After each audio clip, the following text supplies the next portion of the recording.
And so Pascal, just to confirm, I think Jen and I, our plan was once introduced, we'll probably just do kind of a 1 minute overview of OES, and then Yes. we'll each do kind of a 1 minute overview and then step back for questions. Is that the plan? Yeah, and also tell us what you are up to, what the projects are you're working on now. I'm hoping that Jamie's going to make it on time. Okay. Are people calling in with questions? People can ask questions in the chat. They can do the Q&A. So there's all kinds of stuff that can happen.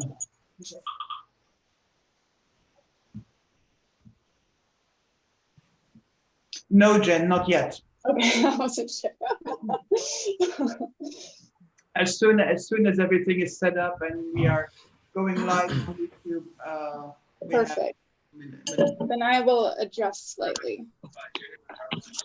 Yes. Just do kind of a 1 minute overview of OES. Yes.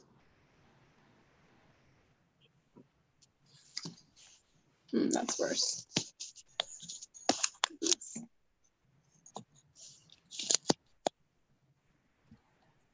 All right, we are live now.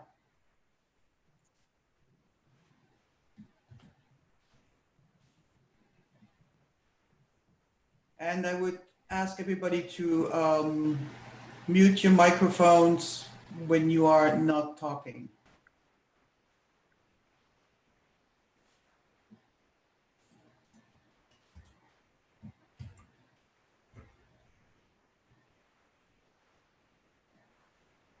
Okay, I'm back on. I'll come in and out as things progress here, but I got a good group of folks dealing with it, and I copied your mute until it's time for me to talk.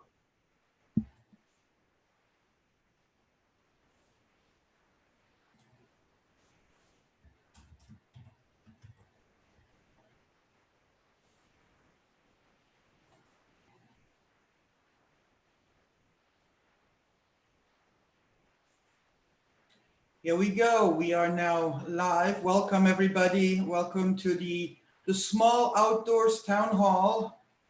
Broadcasting, as far as Ubinet's concerned, we are broadcasting from Sierra Commons. So shout out to them for making the shuttered Sierra Commons available so that we have reliable internet. Our guests, we have Paul Cummings, our OAS program manager, Edie Cassell, who's Sierra Harvest, and of course KVMR, Jen Tamo from OAS as well, Jim Matthias from CAL FIRE, Nevada Yuba Placer, and we are waiting for Jamie Jones from the Fire Safe Council, and also who else do we have? Who else is supposed to come? I have to go and look at my at my list. What we're going to do is we're going to start out with Paul and Jen telling us who are you, what do you do? Paul, why don't you kick off? Good afternoon, Pascal, and good afternoon, Nevada County. Thank you for having me here today. I'm the Nevada County Office of Emergency Services Program Manager.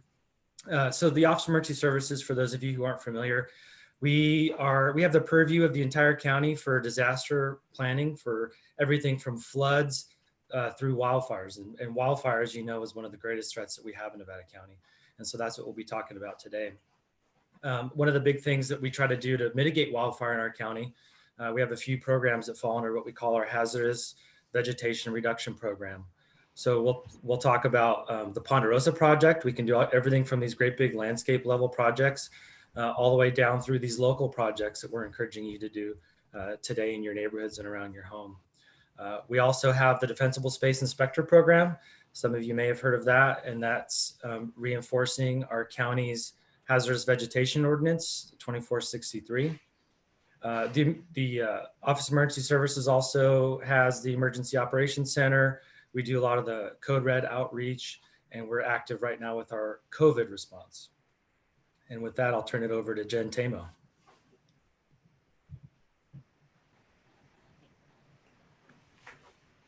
All right. Good morning. Thank you so much, Pascal, for hosting this virtual town hall and giving us the opportunity to all be connected in the era of COVID-19. I am an analyst in the Office of Emergency Services, and I work with Paul on a daily basis And a lot of the work that we do is with the community. We work with our partners and our stakeholders at the local, state, and federal level, but we're also working at the grassroots level with neighborhoods and community organizations. We partner very strongly with the FireWise communities through the Fire Safe Council, and we work with the FireWise Coalition as well. Our main goal is really to bring resources to the community, so we're aggressively applying for grants, both state and federal grants, to bring in resources to do hazardous vegetation removal along our roadways, but also bring resources for folks who need it to do their defensible space around their homes. So we're looking at grants to bring in funds for those with access and functional needs, maybe those who can't afford to do the work around their homes themselves, or maybe have some physical limitations and they can't do it themselves. So that's really our goal. And a lot of the work that I do in the community is just outreach, getting this message as far and wide as possible. And I'll turn it over back to Pascal. Thank you. Thanks, Jen. And Edie, Sierra Harvest, who are you? What do you do? And what about the gardens? Yeah, Sierra Harvest is a local food farming organization. I think a lot of folks around have heard of them. Doing programs in the school, working with farmers, and then the program that I run is the Sierra Gardens program, and that is our back installation program, where we work with families who want to grow their own food, install a garden, teach you how to grow food, teach you how to eat food with. And we also have a whole bunch of, we've been also compiling resources, has plant sales coming up that I'll be able to talk about how folks can get starts for their garden. I know that's been a big concern here locally recently. So yeah, I'm happy to talk all about gardening and what there is to do now and what we might be able to do to help. And the Food Love Farm, Edie, where is the farm? The farm is out on Lake Vera Purdon Road, part of the Burton Homestead. I don't have the address right handy, but it's I'll find it for you. It is about half a mile from the split of North and Lake Vera Purdon. That's about it, and you can't miss it, and it's really fun to get there. They have plant sales coming up in April. So mark your calendars if one starts. That would be a great way to get started. And they're doing curbside pickup, which I can talk about when the time comes also. Yep. Maybe let's talk with Jim Matthias now. Jim Matthias, Yuba Placer. Jim, are you with us? Because I'm here with you, So what is CAL FIRE NEU? What are you doing these days? And what are you doing for Nevada County residents? Well, I think what we're doing right now today is a little different than what we're going to be doing in a month. I think everybody knows the current emergency that we're dealing with, but that doesn't mean that we get to overlook fire season. Despite what's happening with it now and all the preparations and work that our department and ODS is doing, we're still going to see wildfires this year. We had a very dry early part of our year so far, and one or two storms passing through isn't going to make up for all the loss we had. We're still in, a moderate drought at the very least, and we know that our fuel moistures, if you think about a tree and how it gets water and some of our larger fuels out there, it takes an extended amount of time to get that moisture up into all that brush and trees. And grass will dry really rapidly with the week or two that's coming up. It's going to grow a lot, and then that'll give us a really strong grass crop, and it'll dry out rapidly. So we know that this year we're still going to have a fire season, and depending upon the weather that comes along with it, we have to be prepared for that with all of our ready, set, go that we've been talking about, defensible space, hardening our homes, and preparing and training our fire crews. So that's what we're up to right now. We're training firefighters starting next week to add some additional engines, and we'll be adding throughout the spring as the weather conditions demand. That's what we're doing right now today. Thanks, Jim. And we are joined on the phone as well by Matt Green, the superintendent for state parks in our area. Matt, are you there? Yes, Pascal, I am here. All right, Matt, can you briefly bring us up to date? What is right now happening with the local state parks and regarding access and what people should and shouldn't be doing? Yes, well, hey, first, thank you very much for having me. So right now, per the governor's order that we've implemented what we call a soft closure at all of our state park units in the state, but those here in Nevada County, which are Malakoff, Diggins, South Yuba, Empire Mine, and Donner Memorial State Park. And what that means is that we've shut down our parking and all vehicular access into those park units.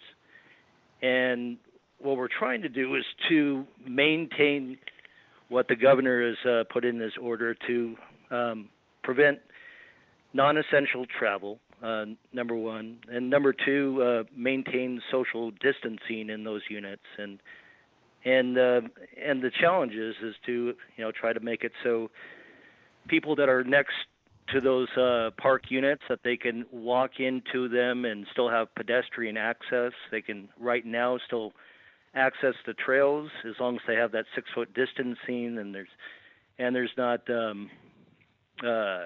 groups of people coming on events or things like that. And then on that final part of it is just to keep them safe from fire and all the other things and keep the resources protected while we're going through this really challenging time. Thanks, Matt. It's really important to know that we can still safely use the trails, and as long as the social distancing, of course, is part of what we do, because staying home should mean staying as close to home as possible if you have to get out, if you don't have a backyard or some area where you can safely recreate.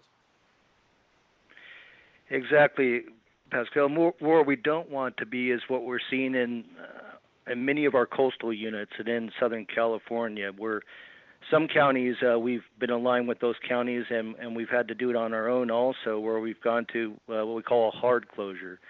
And that's when we make it unlawful to actually go onto the property. And, the last thing that we've spoken about this before, the last thing that our staff wants to do is to, we want to communicate with people in a good way, because we know these are really challenging times. We know people especially our people that are here in Nevada County, need an outlet.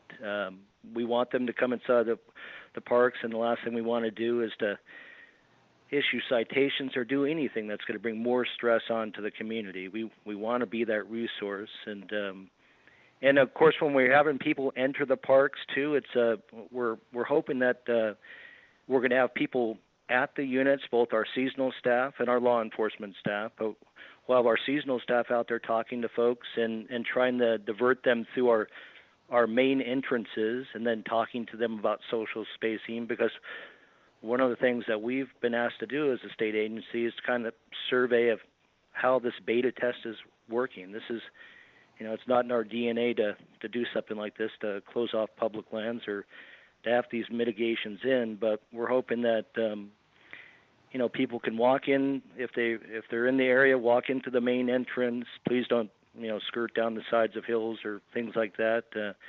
Come inside, talk to our folks that are going to be at the entrance stations, get information.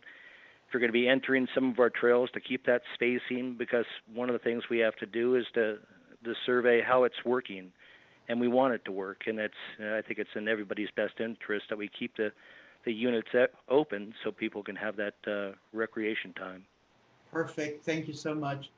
And we are Jamie. Jamie is joining us as well. Jamie Jones, Fire Safe Council of Nevada County. Hey, Jamie. If you Hello, unmute. Pascal. Sorry, I'm having my own personal technical difficulties over here. That's okay. Can you tell us a little bit what the Fire Safe Council is doing right now and what's coming up?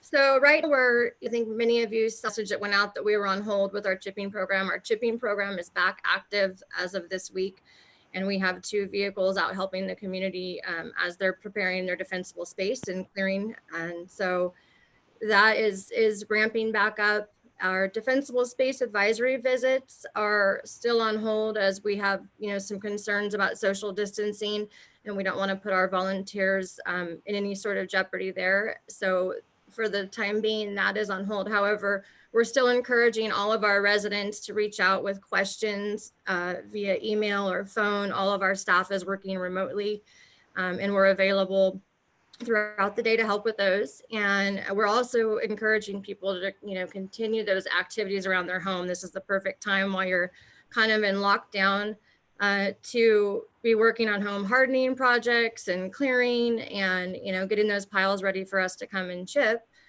I know that some of our events have been canceled due to the COVID-19. However, we are still proceeding forward with our green waste program. We had a very successful program last year. And I think that we would all, in partnership with County OES, would like to see that program be very robust this year. And so right now, the dates that we have outlined are for 3 weekends, Sunday, Monday, Tuesday. I shouldn't say weekend. They're actually going to be 3 days, 3 weekends. And we have 3 sites identified. The location off of Brunswick, which is the Rise Gold site or the old Bohemian Mill site. We have a location in Penn Valley near the the rodeo grounds. And then we'll be taking over the Alta Sierra site that NID owns this year and running that location as well. And then, so those will start May 17th is the date for the first one, and they'll run 3 consecutive weekends. And then we're looking at some partnerships and some potential funding opportunities to even build a more robust program and extend, hopefully, what we'd like to see is a 6-week program as people are out doing these projects that have a place to take this green waste that we know is sometimes financially constraining to try to take to other locations. And so we're really looking at, revamping and building a robust program this year to continue to help our community with green waste concerns. Perfect. And so the green waste, of course, it is the free green waste disposal again, which also is probably helpful because there have been some reports that air quality, or actually particularly particulate matter is one of the, is of course an irritant. Smoke is an irritant to your lungs. And right now it's probably a good idea to have, if you can avoid to have particulate matter in your lungs, in other words, if you can avoid burn piles, that's probably a good thing for your lungs. So right now, taking care of your lungs is part of the self-care that you really should do. And so it's great that the Fire Safe Council and OES and Air Quality, that there is that great collaboration. I know last year was a huge success. And how much more you want to get done? I think if we look at, our goals and our deliverables here, I think we'd all like to see that we collect at least double what we did last year. We were kind of astounded with the 500 tons from last year. If we could double that this year, potentially more, I think it would really we'd start seeing an impact within the community, especially with concerns around burning. It gives someone everyone an alternative to take their green waste to these sites.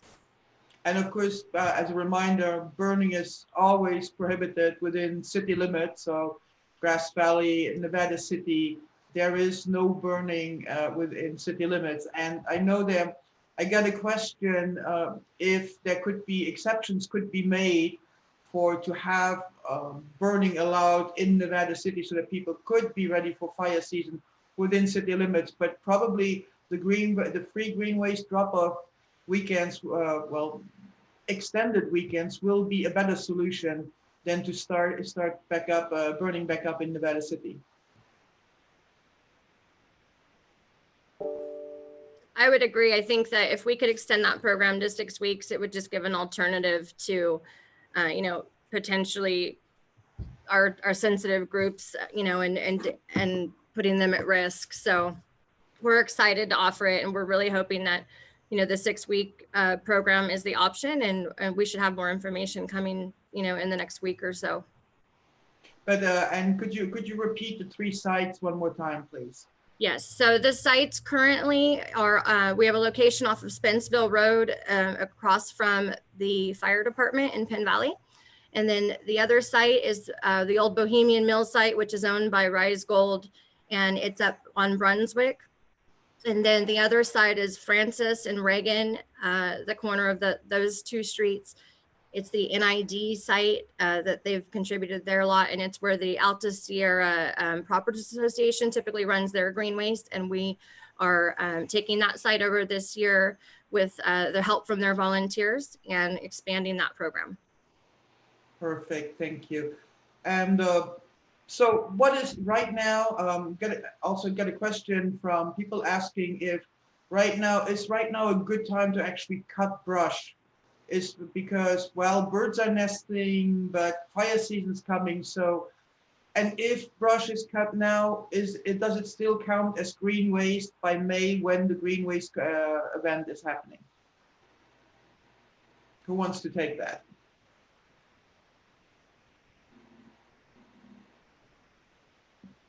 So as far as green waste is concerned, you know, we're not selective about when it was cut, you know, if you're disposing of it. Obviously, we always want to be concerned about, you know, bird nesting season and things of that nature. But when it comes to defensible space, I think that that's a year-round activity that, you know, we all clear on our properties. And so I would encourage people to continue to work on their defensible space and use their best judgment on, you know, their local wildlife. Okay, great. And also as a reminder, last year we put up a series of Ready for Fire Season where there are a lot of the tips of what to do, how to do it right.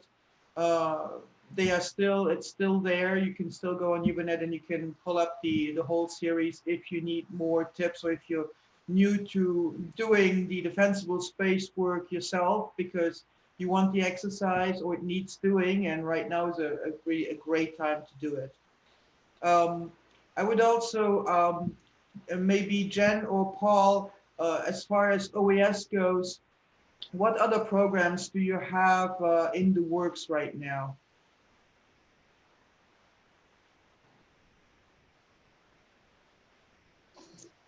Hi, Pascal, I can take that if you'd like.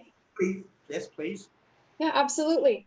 So last year we had shared with the community, we mailed out a Ready Nevada County handbook, and this hit mailboxes, I think, early May last year. We're working on a revamp for 2020, and we will be sending that out very shortly as well. This is a really great tool. We'll link to it in the chat box right now, but this is a really great tool to use right now. It tells you about a property checklist. So you can literally, as you're sheltering at home to flatten this curve, you can get started on your defensible space right now. We talk about the 0 to 5 foot immediate zone right away from your house, the 5 to 30 foot zone, and then the 30 to 100 foot zone. We also have information about how you can harden your house to protect it from embers and from wildfire. We have information about signing up for Code Red or signing up for Nixle if you're in Eastern Nevada County. So this is just a wealth of information.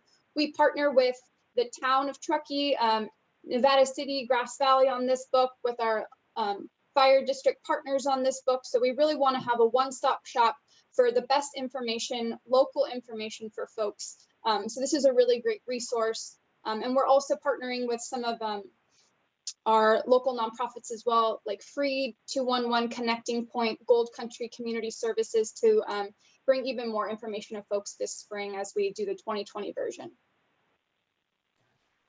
Keeping busy. We have a question in the Q&A section that's probably for Jamie. What is the current wait time for if people request chipping service?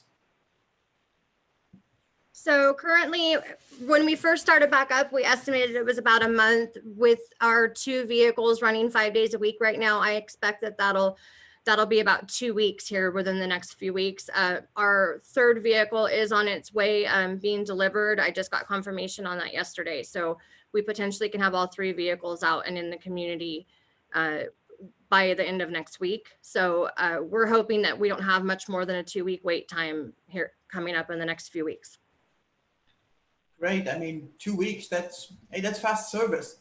Another question is, what is the status of the county's hazardous waste reduction program with regards to COVID-19? And as a combo question, will there be more vegetation management done along county roadsides, especially Lake Vera Purdon, so where there's of course going to be probably a lot of use in the coming weeks and months? I can take that if you want. Oh yeah. So fire mitigation is absolutely an essential service, and our Public Works Department is out doing that work now. In fact, I just posted a picture of our Public Works crew partnering with California Conservation crew out on roads just today. So that work is absolutely continuing. And I'm stealing our Public Works Director, Tricia Tillotson's thunder here, but we recently were awarded a grant to complete roadside vegetation management on 200 miles of county maintained roads, and that is through 2022. So we'll do about 100 miles in 2021, and then we'll finish the remaining 100 miles by April of 2022.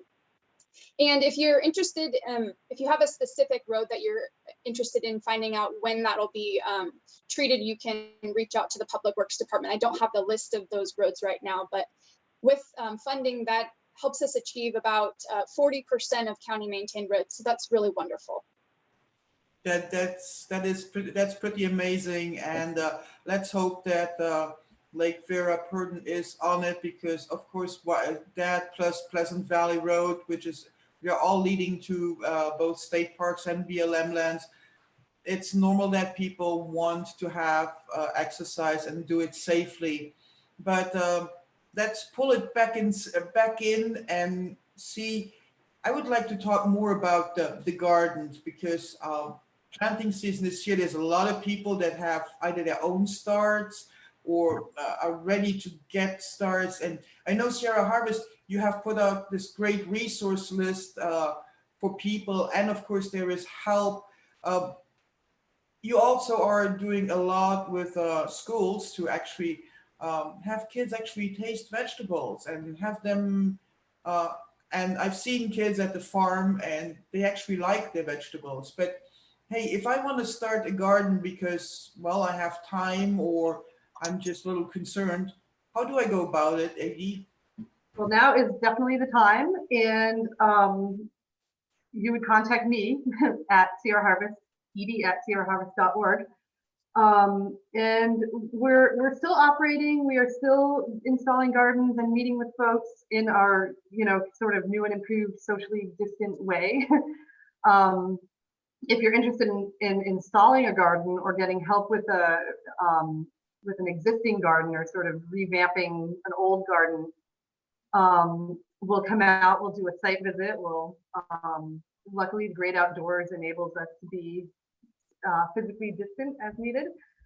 We'll check out your site, we'll determine what you need, and then we'll come up with a plan from there. And we can do everything from build a fence and install a small, generally our standard is a 16 by 16 foot garden. We'll supply you with all the seeds and starts you need seasonally for 2 years.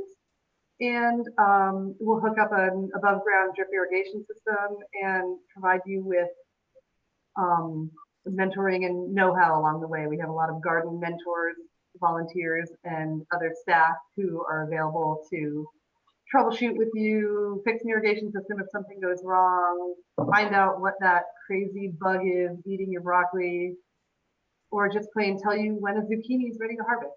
So we're kind of here for every step along the way. And it's important to know when zucchinis are ready, because that's the time when everybody has to roll up their car windows. Otherwise, you will find zucchinis on your car seat. That's right. That's right. Actually, and that's part of the Sierra Gardens pledge is you need to pledge to share your excess with neighbors. So we actually require that. Okay, that's great. Yeah. So you are guaranteed seeds and starts if you're part of that program, but our Food Love Farm also is having plant sales coming up. So on April 25th, also May 2nd and May 9th, we have plant sales at our Food Love Farm. They're going to have an online store ready, hopefully by April 17th, where you can order in advance and then arrange your curbside pickup for one of those days. So there's been a lot of folks lately looking for starts and concerned about availability, and there will be definitely availability at the Food Love Farm, which is located, I looked that up, 16200 Lake Bureau Purdon on the Burton Homestead, just before Excelsior Ditch Road there. So And right now, actually, the farm is also providing parking and storage for the PG&E trucks that are there, installing new power poles, etc. Yep. And if you drive out that road now, be prepared for some delays because it's one-way traffic only. That's just your friendly neighborhood PSA. Oh, I just want to say also, whether you're taking part in a Sierra Harvest program or not, now is the time, and with this stay-at-home order, folks have a lot of time on their hands, and there's no better time than now to get out into your yard, get out into your garden, do some of that prep work, do some of that cleanup that's been, do some of that clearing and get ready for Fire Safe Council to come around to do your chipping and get your stuff to them. This is the perfect time for that. And I feel like it's an opportunity right now because we have more time than we might normally to do some of those projects. Absolutely. And for the Fire Safe Council or for Sierra Harvest to find you, one of the things that you really need is to have an address sign that's actually visible, and reflective address signs, not just for the Fire Safe Council or Sierra Harvest, but also if you ever need emergency services, if you ever need an ambulance, or if there is ever an evacuation during fire season in Nevada County, firefighters, first responders need to be able to find you because I like to say when you have a heart attack, you really don't want the firefighters or the medics to be looking for your address. You want it to be found. And if you don't have a reflective address sign, Fire Safe Council can help there, right, Jamie? We can. So we are still actively making signs, and we have curbside pickup available for people who want to come pick up their signs. So if you're looking for a sign, you can go to our website, www.areyoufiresafe.com, and there is a store on there where you can purchase your sign and tell us exactly what you need it to say, and we'll get it ready. We'll give you a call, and you can come by and pick it up at the front door. At the front door, social distancing, always. One of the things, maybe if, Jim, are you still with us? Yes. Jim, could you just talk a little bit about the importance of having the address signs, and also maybe driveways being accessible for fire engines, because your engines are quite big. Yeah, they are. Not only our agents, but our cooperators as well. So everybody that's out there responding, you always think about security from intruders and things like that. And a lot of people will put up gates, and then they also put up decorative gates with lighting, and they look really nice. But in daylight, where all your friends already know your home, and where it's at, it's a little bit different than in the middle of the night in a rainstorm or a snowstorm, or in summertime with smoke blowing around. If the major wildfire, will likely find where the fire's at, so we can find those. But like Pascal mentioned, all other times of the year, it's really essential that we not only have an address in front of yours, but all your neighbors. So as we're driving to that address, the more people on your street that have the address, the closer we know that we're getting, or the longer we have to go to get there. So those address signs are so very important for you to be getting help. I always say that one way or another, we're going to be able to get through your gate. The fire engines have a very vast toolbox to get through your gate, but you might not always like the results. And depending upon the nature of the incident, we can either be very delicate or not so delicate. So my folks are usually not known for being super delicate when they're in a hurry, but we will get through your gate. But just think about that. I mean, what kind of a gate do you want to slow somebody down when you really need help? Number one. And then number two, like you mentioned, we're not driving a lot of smart cars or Priuses to respond to emergencies with. The ambulances are big, the fire engines are big. So you have to think about, could a cement truck make it down your driveway unimpeded? And if a cement truck could, likely our fire engine could too. So those are some really good points. I'm glad you brought them up. Make sure that everybody on your street has the reflective address signs. And then when you're thinking about putting up a gate, just make sure it's big enough and easy enough to open. Because you might be the person that's down in your driveway. Maybe you're doing some clearance and you fell off and your leg is broken. You aren't going to be able to get out to that gate and open it up. And we don't want any lasting effects of us coming to help you. When we come to help you, we want to come to help you and not be a burden to you. So those couple of things are real key. I'm glad you mentioned. Okay, thank you, Jim. And we're being told that you are coming across very muffled, so you may have some audio problems. One other question that is for a lot of people, which is Banner Mountain. So Banner Mountain, of course, the area is has planned for an evacuation drill this spring, but there are a lot, again, with the roadside vegetation management. There are so many trees in the area. So Nevada County, Paul, maybe what is being done on Banner Mountain? Yeah, thanks, Pascal. And you mentioned the exercise or the drill coming up, the Wildland Urban Interface Drill, and Chief Matthias may be able to give more details about that, but that should be in the Banner Mountain area. So from what I understand, parts of that Banner Mountain Road are county maintained roads. So as far as the roadside clearance for that, and there's a reminder, the roadside clearance expectation is going to be 10 feet over and 15 feet up to have that sort of safe tunnel for evacuation if there was a fire.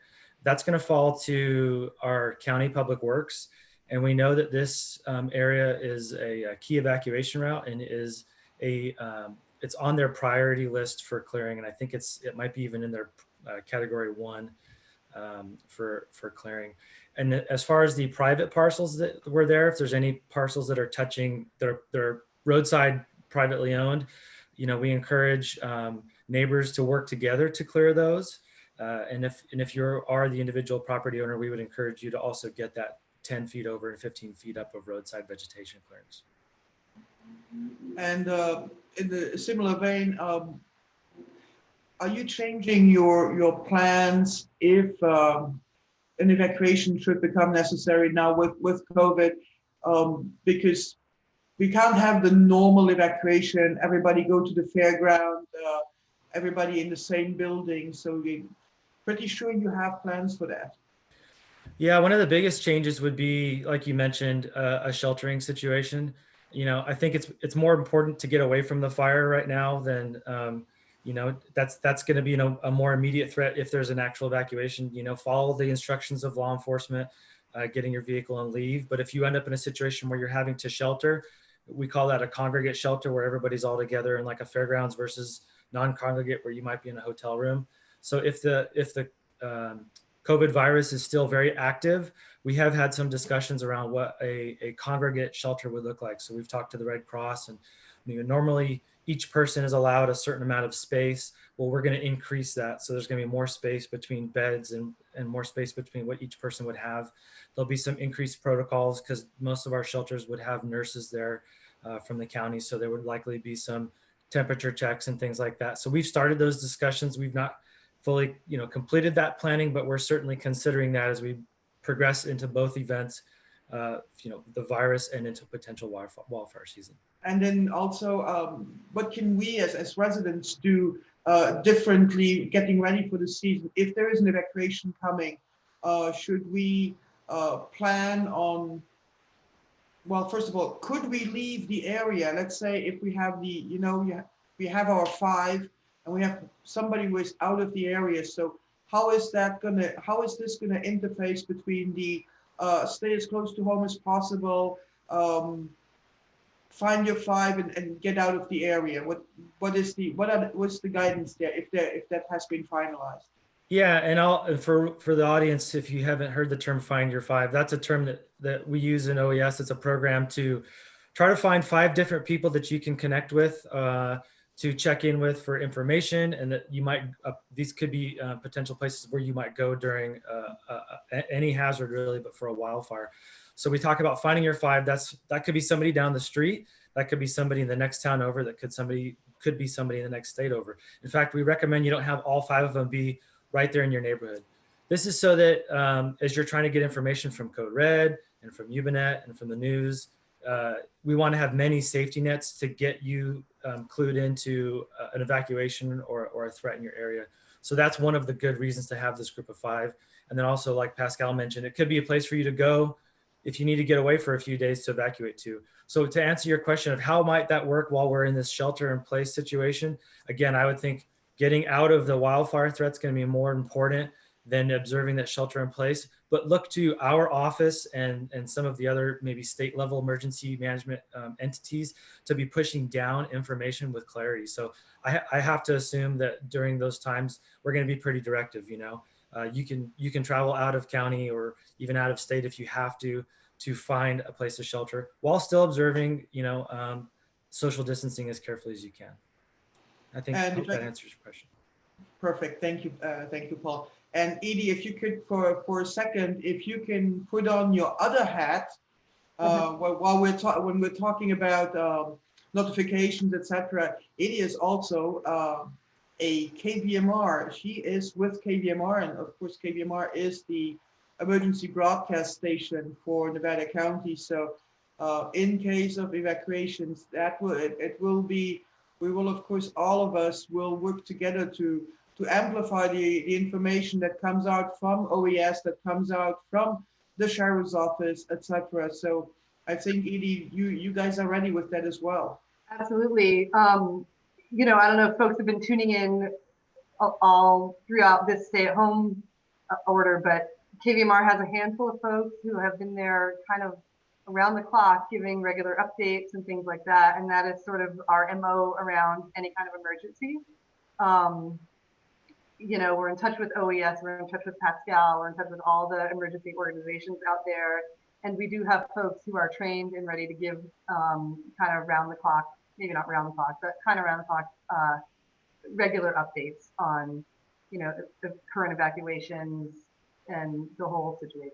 So yeah, tune into your local community radio station for sure. Thanks, Edie. It's important. It's important to realize that right now, all the state, the local organizations are doing a very heavy lift to get information out to the community as fast as possible and get accurate information out. Combat some of the misinformation or disinformation that may be circulating out there. That's done partially in coordination, reaching out to the local media. And yes, we are all here, be that the Union newspaper, KNCO, KVMR, up in Truckee, the Tahoe Truckee media, Ubinet, we are all here. We're trying to get the information to you as fast as possible and also make sure that it's always accurate. This one of the things that I saw today, and we got a couple of questions, was that there was a Sacramento TV station who conflated a little bit the situation up in Truckee, so the east side of Nevada County, which has right now 24 positive COVID-19 cases, and the number of positive tests at the Tahoe Truckee Hospital, which is 46, and it's like, oh, well, it's a hot spot, and then people are confused. And just to be clear, the Tahoe Truckee Hospital serves more than just Nevada County. They serve Placer County, there are people from El Dorado County, and even from the state of Nevada that every once in a while get services there. So if they have 46 cases there, that does not mean that Nevada County has 46 cases. And again, if you need to find out the latest information for just for Nevada County, you go to, excuse me, to mynevadacounty.com and click on the coronavirus page. And I'm looking at it right now, and it's still 34 cases, 10 in Western and 24 in Eastern Nevada County.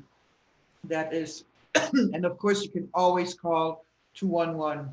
And maybe Jen, could you talk a little bit about 211? Absolutely. 211 is one of our incredible partners in pushing information out to the public. This is a resource that you can call 24/7 and get information about where to pick up food, where to get information on medical resources. So we really look to 211. We encourage everyone to give them a call. They're a fantastic partner. We are in constant communication with them. They're working with our public health department. And this is a resource that you can lean on no matter the situation. So whether it is COVID-19 related, or whether this is related to a public safety power shutdown, or an evolving wildfire situation, these are our year-round partners, and you can look to them for assistance. We also work with 211 to help amplify volunteer opportunities in the community. And this is my time to give a little plug for the Green Waste program that we're partnering with the Fire Safe Council to do. And if you're interested in helping us make this project successful this spring, we have volunteer opportunities online, and you can go to Volunteer Hub. And we'll put the link in the chat room right now. We're making this a contactless program. So we're going to have signs, we'll have volunteers helping with traffic flow inside the venue. And we are going to abide by all public safety protocols for the protection of our volunteers. But if you're interested in doing that, you can sign up online. We'll have a virtual volunteer training. And so thanks to 211 for being just a pillar in our community to help connect people to resources. Perfect. Thank you so much, Jen. And Jamie, volunteers, if you want to volunteer, what do you have to be? Do you have to be over 18? Do you, what are the criteria for volunteering? So, right now, the volunteers this year are just going to be doing traffic control and maybe intake forms on, iPads or our technology. We have not set an 18 or over limit. We have several high school students that have, through the sports programs, that have been interested in participating and help volunteering, which I think is a great outlet for some of the youth at this point in time. Nothing's confirmed, but I think that as long as we are following all the requirements of public health and we're social distancing and providing the proper PPE for everybody out there on site, I would recommend that it would probably be open for 16 and over. And then, as Jen mentioned, we'll be doing all of those signups through the 211 Connecting Point and Volunteer Hub.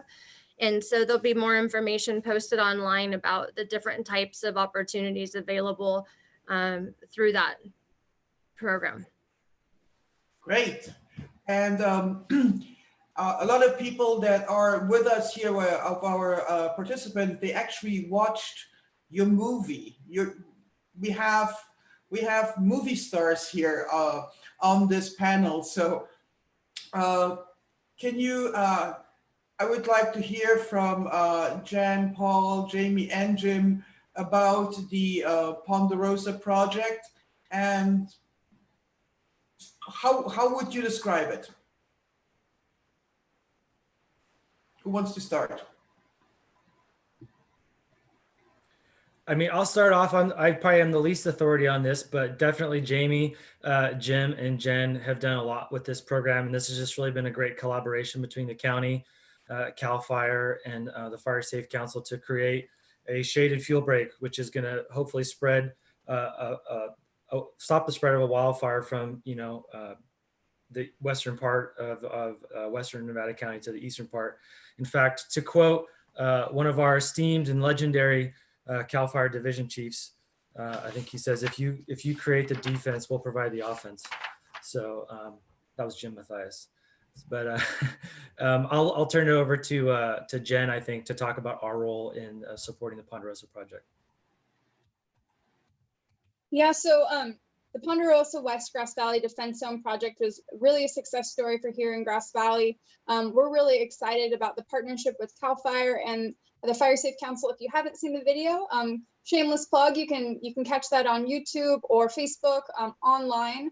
It's an incredible way that we are putting an on the ground landscape level project. It's 1,200 acres in size, and it's really designed to help not completely stop a fire if it were to, hit west of Grass Valley, but it's really to slow a fire and give folks an opportunity to evacuate, but also firefighters the opportunity and first responders the opportunity to have access to defend that region from a wildfire. So I can let Jamie and Chief Matthias talk to their roles in the project, but we've seen incredible success. We are above our goals in terms of how many acres have been completed so far, and we're just really excited to work together to bring additional resources. We want to see more projects like that happen in Nevada County.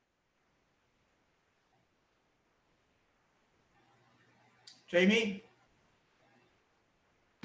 So, Jen and Paul are both correct, and I'm sure Chief Matthias will echo those sentiments, but this really is a model of best practice collaboration efforts that we've implemented here. And it was kind of an interesting, journey. We had a really tight timeline. And as Jen mentioned, we ended up completing more acreage than we initially thought on the timeline. And to date, we're actually at 50% completion. But, for the Fire Safe Council, this is an opportunity to really educate the community.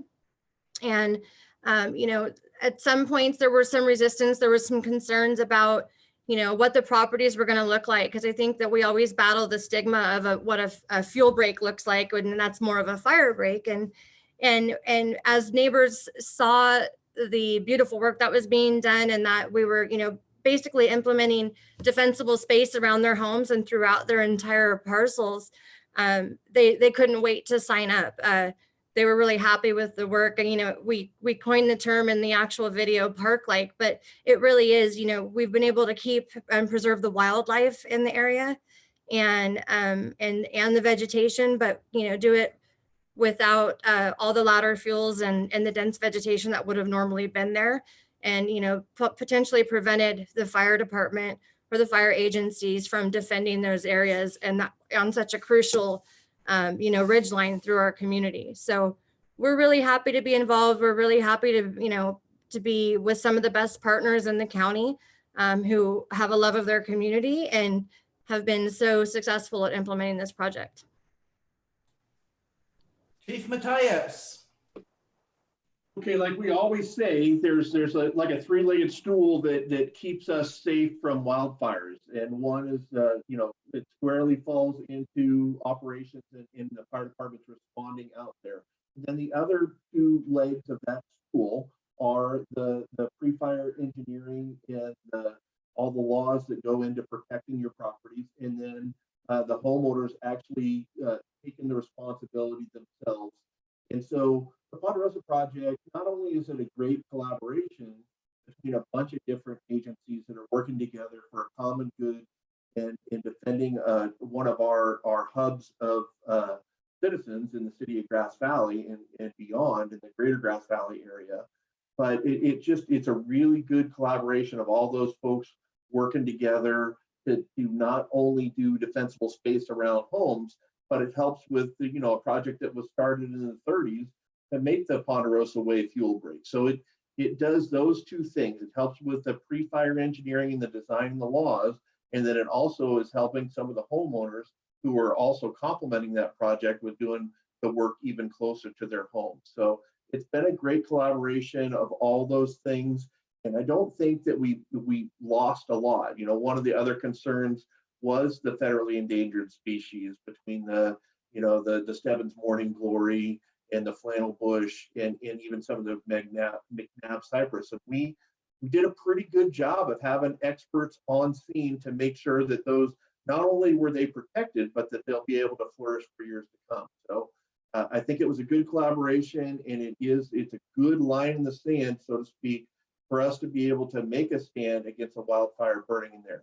We have a ton more work to do, not only in that project, but a bunch of others. But this is just one really good, it kind of says how it can be done. It shows the citizens that you're still master of your own domain. You get to own your own property and you get to design it.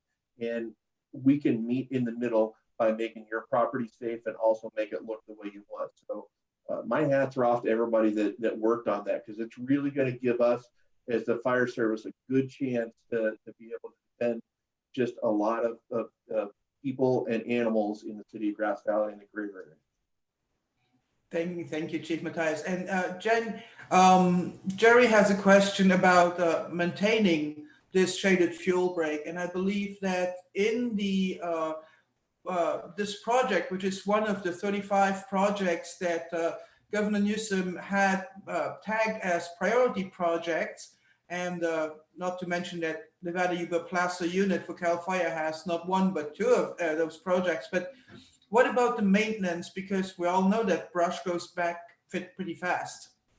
Absolutely. So part of the maintenance involved in this project is that partnership that we have with the landowners. And Jamie can probably speak to this even better than I can, but the way it's designed is that it's a public-private partnership. And we ask that the landowners help maintain the work that's been done. So they're responsible for it. Now that the area has been cleared out, a lot of work has been done mechanically. Now it's your turn to help maintain this for the life of, or for, I believe it's like 5 to 10 years and hopefully even further beyond. But we do have an opportunity to make sure that we have not an opportunity, but we really have a responsibility to maintain these state-funded taxpayer dollar projects. It's our responsibility to make sure that we don't lose that investment. So we do take maintenance very seriously, and we understand that it's something that needs to be done on an ongoing basis. Perfect. Thank you, Jen. And Jamie, you want to add anything to this? Yeah, I'd just like to add that, it was part of our agreements with the landowners on, within the parcel bound or the project boundaries, that we want them to commit to that maintenance. And then, there's always still concerns financially at what the maintenance costs come. And so that's why we try to piggyback our programs for, access and functional needs, potentially that kind of clearing of work, and then our chipping program. So we've been communicating with them regularly on how we can help. We're also trying to use this as a, kind of a platform to really, as we build into our next projects, we'd like to see some sort of maintenance components built in, utilizing these other free services that we offer through the Fire Safe Council. And again, all those services, plus the ones that are right now on hold, like the Defensible Space Advisory visits, all those services are free. But if you can become a member of the Fire Safe Council, and you can also, I'm pretty sure you can also become a member of Sierra Harvest. So it's always good to support your local businesses, support your local nonprofits, because, and especially now that we all find out that our world has shrunk quite a bit, and we are all focusing at what we can do very close to home, at home. But again, stay at home does not mean stay inside. You should definitely be outside, get the exercise, because speaking for myself, stress eating is one thing, but then you have to work it off, and being outside and cutting some brush or building a garden, that's probably a pretty good idea. And it also really helps, and it helps the mental health as well.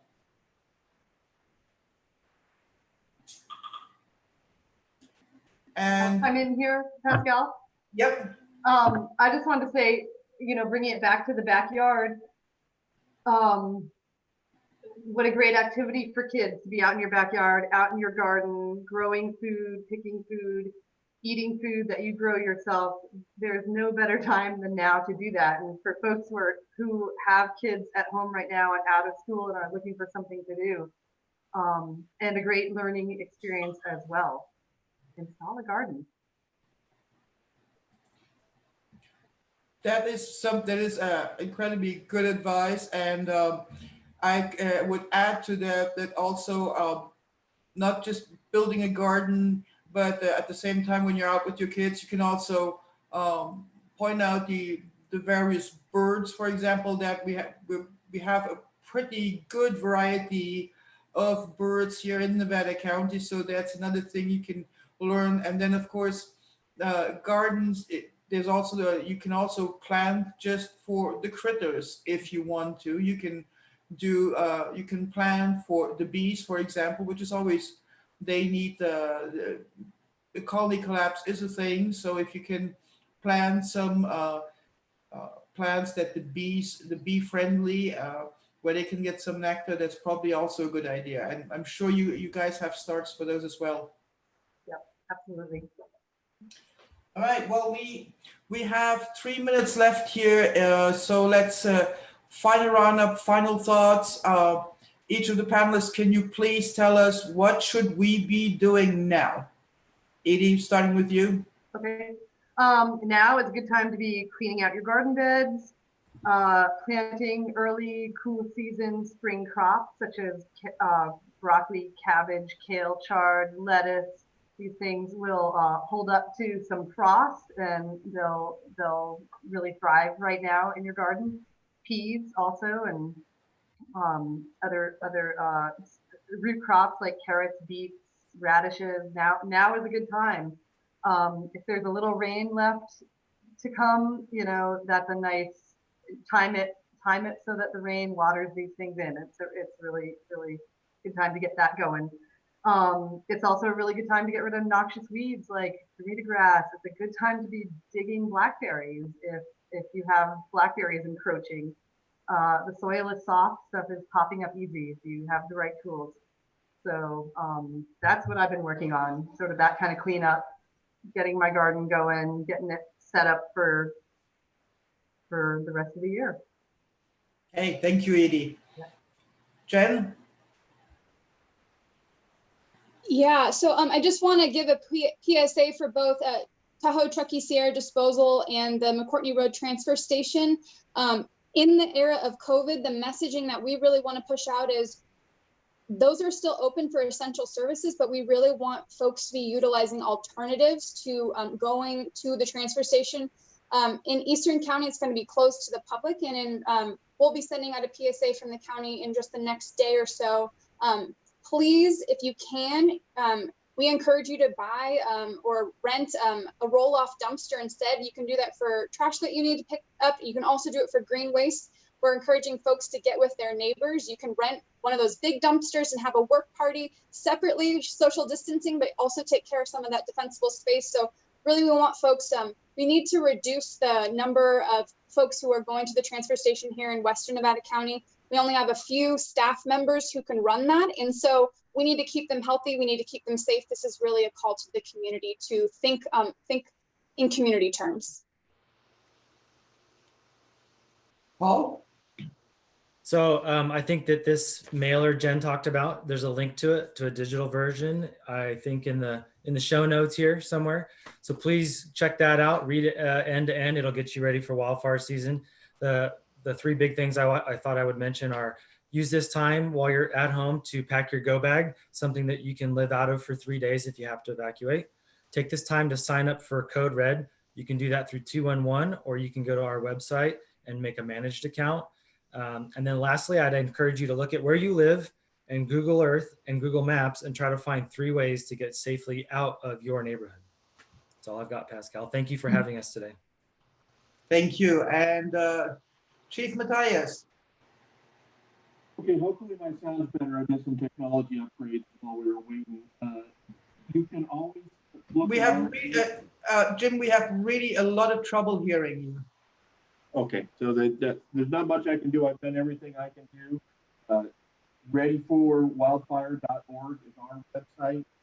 Folks, we will have fire season this year. It will come. So now is the time to do the defensible space. Keep clear around your house 5 feet. Keep those gardens 30 feet or more away from your homes. Sorry about that, Edie. But yeah, please clear around your homes. Be ready for wildfire. When you're clearing, clear and do it the right way. If you're doing current piles, have clearance pictures Thursday. make sure that that you're prepared to deal with that. When you're mowing, don't mow on windy days. Mow in the morning, not in dry grass. And just be very careful with the tree burning and make sure it's all out. And then look at our website if you can, and it'll give you all the details for Ready, Set, Go. Thank you. Thank you.